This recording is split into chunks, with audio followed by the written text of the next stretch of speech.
Hi everyone, I'm Austin and I'm here today to take you through the app to help you create your first Jumprope. So whether you've been creating videos for years or you've never made a video before, I'm confident that you'll find Jumprope to be a great place to create your content. Let me take you through the app and show you some of the key tools and features that you'll want to know about. Jumprope helps break your tutorial down into engaging and easy to follow steps. Shoot your tutorial right in the app or upload a video from your camera roll. If you upload one long video, you can clip the steps.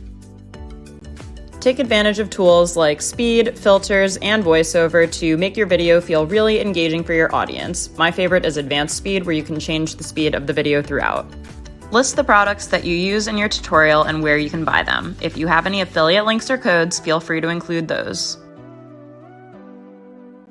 Customize your tutorial to fit your personal brand by choosing colors, fonts, and music that really make your video feel like you. When you hit publish, the app will generate exports in vertical, horizontal, and square so you can share them to any social media platform. No more annoying having to re-record things for different platforms. When you're ready, share your Jumprope to Instagram, Pinterest, YouTube, wherever, and get ready for some amazing feedback from your community. If you're still a little bit confused about where to start, we really recommend keeping it simple. Start by uploading some footage that you already have on your phone, or prop your phone up in your medicine cabinet as you're doing your nighttime skincare routine to get some easy content. We really hope you'll like what you see here on Jumprope, and if you have any questions, chat us here on the app or send us a DM on Instagram.